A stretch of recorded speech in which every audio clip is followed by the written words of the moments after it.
Olá, graça, paz e alegria. A porção de hoje, recomendada para a leitura da Bíblia em um ano no plano sequencial, é 2 Crônicas do capítulo 1 ao capítulo 3. O segundo livro de Crônicas cobre o período que vai desde o começo do reinado de Salomão, aproximadamente 971 a.C., até o final do exílio, aproximadamente 538 a.C. As datas, eu sempre ressalto, são aproximadas. Não temos como cravar a data exata, porque não se tinha um registro específico de datas, e também houve mudanças no calendário gregoriano, calendário juliano.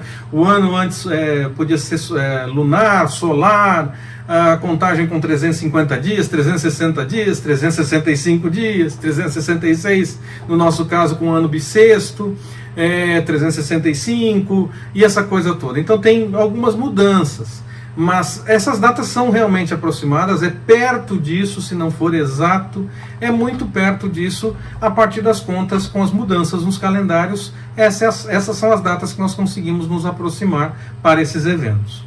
Na porção da leitura de hoje, nós temos o início da trajetória então de Salomão como rei. A manifestação do Senhor a ele, seu pedido por sabedoria, o Senhor atendendo e concedendo até mais coisas. Uma história muito conhecida que nós já conversamos quando nós fizemos a leitura de Reis, dos livros de Reis. E aqui temos a confirmação de algo que eu disse quando nós falávamos sobre Reis. Nesse momento, Salomão oferecia sacrifícios ao Senhor mesmo, ainda que fosse nos tais altos, lugares indevidos para o sacrifício, pois o Senhor já tinha orientado contra isso desde o tempo no deserto, pois os povos da terra faziam sacrifícios nesses lugares, e aí era uma coisa que o Senhor não se agradava, e era importante não fazer dessa forma para evitar uma associação com as coisas que os povos da terra faziam antes dos judeus chegarem até a terra prometida.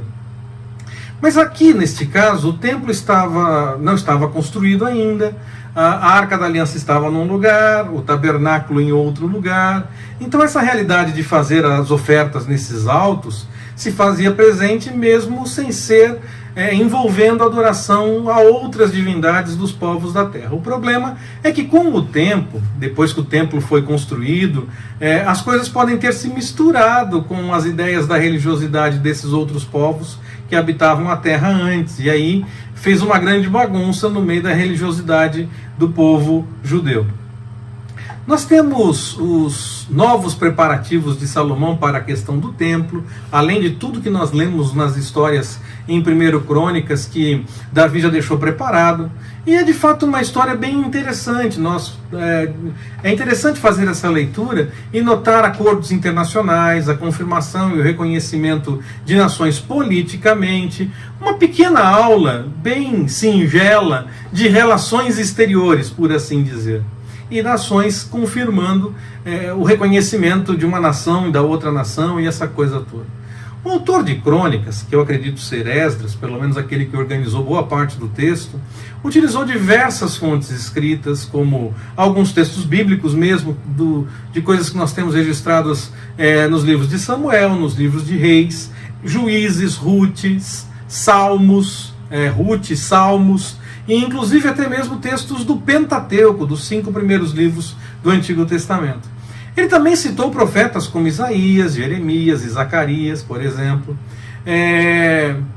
Era alguém de fato com conhecimento da história, que tinha acesso a muitas informações do que tinha acontecido na corte e em toda a história do povo de Israel.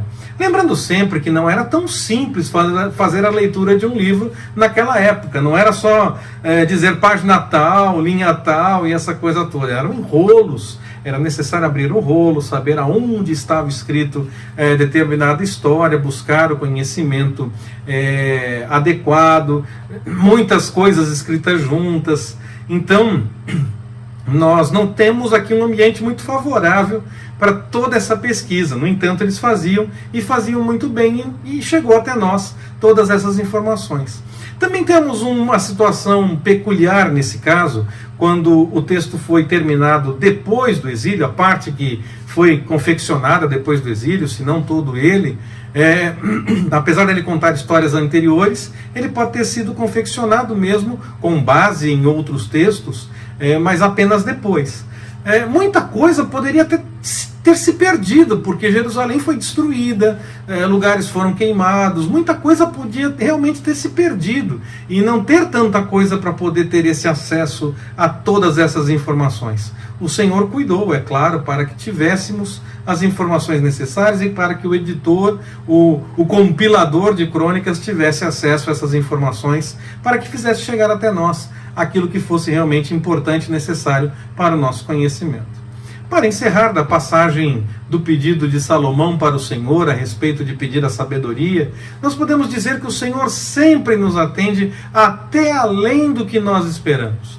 Mesmo que seja de uma forma diferente, não seja exatamente o que nós pedimos originalmente. Salomão pediu sabedoria e o Senhor deu sabedoria para ele, mas deu outras coisas além.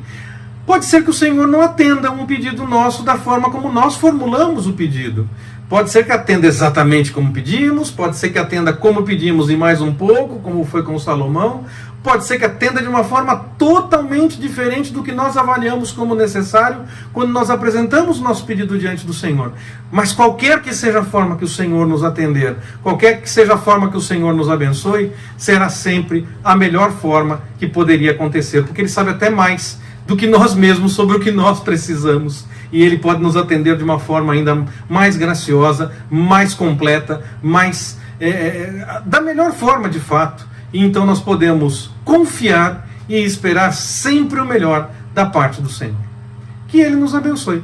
Forte abraço, até mais, permitindo o Senhor.